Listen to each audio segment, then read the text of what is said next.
Welcome to digital classes.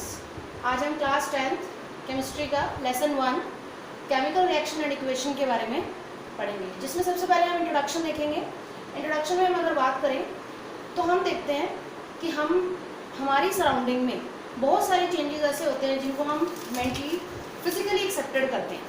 कुछ जो changes हैं वो क्या होते हैं, हमारे एनवायरनमेंट के थ्रू होते हैं, कुछ हमारे कंफर्ट के अकॉर्डिंग चेंजेस होते हैं। इन चेंजेस को हम किस में लेते हैं, केमिकल चेंजेस के अंदर। और लास्ट अगर आप प्रीवियस क्लासेस की बात करें तो आपने चेंजेस पढ़े हैं, वो दो टाइप के होते हैं, फिजिकल और chemical change. Physical change reversible होते हैं, केमिकल चेंज इरिवर्सिबल होते हैं। Here is some example: melting of ice, cooking of food, milk convert into cheese and melting wax. There are number of changes जिनके बारे में आप बहुत अच्छे से जानते हैं। अगर हम देखें melting of ice, ice is a solid state. अगर हम इसको रूम टेम्परेचर के ऊपर रखें तो किसमें कन्वर्ट हो जाएगा, लिक्विड में। तो इसका स्टेट क्या हो गया, चेंज हो गया। This is a change, this is a change. Next is cooking of food. अगर हम एक बार फूड को कुक कर लें, क्या हम उसको डो की फॉर्मेशन में ला सकते हैं, नहीं। This is a change. This is a milk, milk convert into चीज। मिल्क किस में कन्वर्ट हो रहा है, चीज के अंदर। हाउ इट इज पॉसिबल, अगर आपने मिल्क को रूम टेम्परेचर पे छोड़ दिया, आगे क्या होगा, उसमें सेमी सॉलिड प्रोडक्ट के अंदर वो चेंज हो जाएगा। इसी प्रोडक्ट के अंदर अगर हम लेमन जूस, जो घर में आपका इंटीग्रेट है,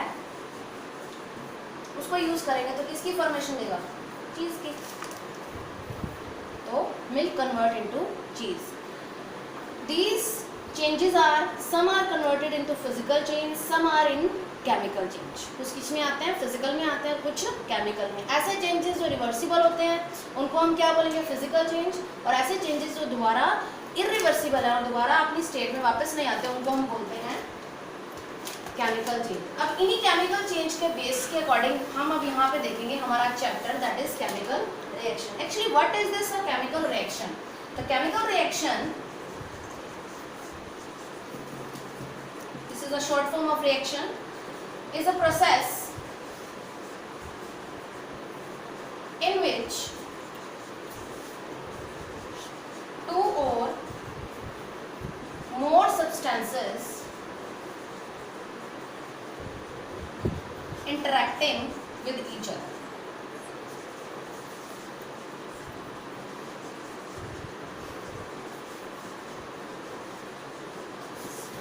जब दो या दो से ज़्यादा सब्सटेंस इंटरेक्ट करते हैं, मिलते हैं, तो हम उनको क्या बोलते हैं, केमिकल रिएक्शन। दो और दो से ज़्यादा सब्सटेंसेस। अब आपने, हम एक एग्जांपल्स के थ्रू देखते हैं, hydrogen plus oxygen is equal to water. ये क्या बन गया, water. Hydrogen oxygen is equal to water. Hydrogen एक एलिमेंट है, ऑक्सीजन एक एलिमेंट है। Is a single headed arrow, after this product is a water. क्या बना दिया इन्होंने, प्रोडक्ट। टू और मोर सब्सटेंसेस, दो और दो से ज़्यादा एलिमेंट्स और सब्सटेंस मिलके क्या बनाते हैं, प्रोडक्ट बनाते हैं। एक या एक से ज़्यादा प्रोडक्ट भी हो सकते हैं, तो इसको हम क्या बोलेंगे, chemical reaction. For example, chemical reaction में जो एलिमेंट पार्टिसिपेट कर रहे हैं, जो एलिमेंट पार्टिसिपेट कर रहे हैं, जब वो प्रोडक्ट की फॉर्म में आते हैं तब वो अपनी आइडेंटिटी एंड नेचर को डिस्ट्रॉय कर देते हैं। फॉर एग्जांपल, यहाँ पे हाइड्रोजन है, यहाँ पे ऑक्सीजन है। हाइड्रोजन का नेचर कैसा होता है कि वो बर्निंग एलिमेंट है, कि वो बर्निंग में काम आता है।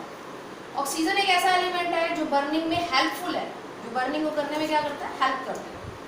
और अगर हम प्रोडक्ट देखें, वाटर, वाटर क्या है, वो बर्निंग को कंट्रोल करने में हेल्प करता है। देखिए यहाँ पे जो एलिमेंट थे उनकी प्रॉपर्टीज कुछ और थी, उनका नेचर कुछ और था, उनकी आइडेंटिटी कुछ और थी, लेकिन जब आफ्टर अ प्रोडक्ट उनकी आइडेंटिटी एंड नेचर बिल्कुल चेंज हो गया। तो this is a chemical reaction, is a process जब वो क्या करते हैं, अपनी नेचर और आइडेंटिटी को छोड़ के न्यू प्रोडक्ट में चेंज हो जाते हैं, उसको हम बोलते हैं केमिकल रिएक्शन। केमिकल रिएक्शन को समझने के लिए अब देखिए, अगर हम साइंस की बात कर रहे हैं तो जो एलिमेंट और जो सब्सटेंस पार्टिसिपेट करते हैं उनको हम बोलते हैं रिएक्टेंट, और जो फॉर्म होते हैं न्यू आइडेंटिटी के साथ उनको हम बोलते हैं प्रोडक्ट। तो हम इनको कैसे डिफाइन करेंगे? Reactant is a participate in chemical reaction and product with a new identity form, इसको हम क्या बोलेंगे? Product.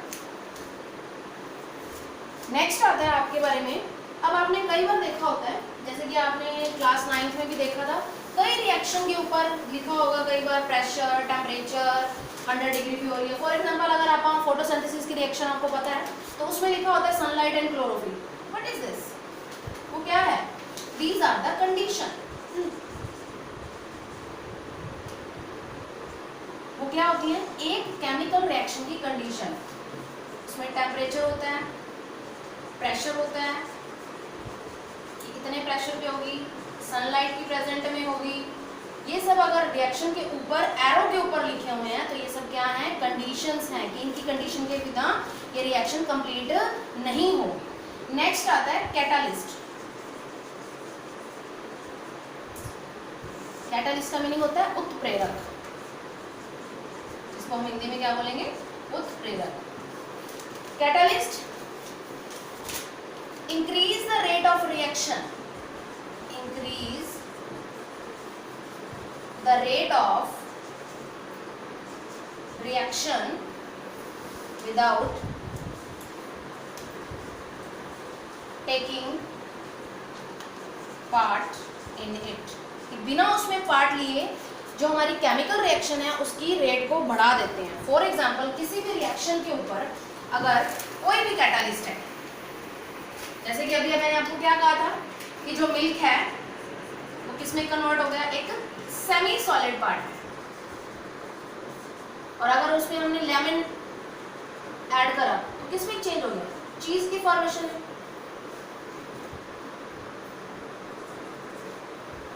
Lemon is here catalyst. जो कैटालिस्ट का साइन होता है वो हमेशा एरो के ऊपर होगा। रिएक्टेंट, प्रोडक्ट, किसी भी केमिकल रिएक्शन को जब हम इस तरह से लिखते हैं, hydrogen plus water is equal to water, sorry hydrogen oxygen convert into water, this is the form of chemical reaction is word reaction. किसमें लिखी है हमने? वर्ड की फॉर्म में लिखी। इसी को अगर हम चेंज कर देते हैं H2O is equal to water, ये किसकी फॉर्म में आ गई? Symbolic reaction. किसकी फॉर्म में है? ये सिंबल की फॉर्म में लिखा है, तो ये हो गई सिंबॉलिक रिएक्शन। किसी भी एरो के रिएक्टेंट और प्रोडक्ट के बीच में एक एरो होता है, इसको ये एरो शो करता है कि रिएक्टेंट किस डायरेक्शन में जा रही है। अगर यही एरो अगर डबल साइडेड होगा, इस तरीके से होगा, इसको हम बोलेंगे डबल साइडेड एरो, और इसका मीनिंग होता है कि जो रिएक्शन है वो रिवर्सिबल है। प्रोडक्ट से रिएक्टेंट की तरफ भी आ सकती है, रिएक्टेंट से प्रोडक्ट की तरफ से भी आ सकती है। दिस इज अ जनरल, जिसमें हमने आज सीखा कि एक्चुअली केमिकल रिएक्शन क्या है, उसमें रिएक्टेंट एंड प्रोडक्ट क्या फॉर्म करते हैं, केमिकल रिएक्शन होती क्या है, उसके एग्जांपल्स किस तरह से कम चीज होते हैं। कल हम एक एक एग्जांपल के थ्रू इसकी ऑब्जर्वेशन को करेंगे। I hope so understand the video. मैंने बहुत छोटा कंटेंट लिया है ताकि आप न्यू 10th में हैं, आपको समझ आ पाए। Read the text and listen it very carefully. If you have any problem, so ask me by message. Thank you.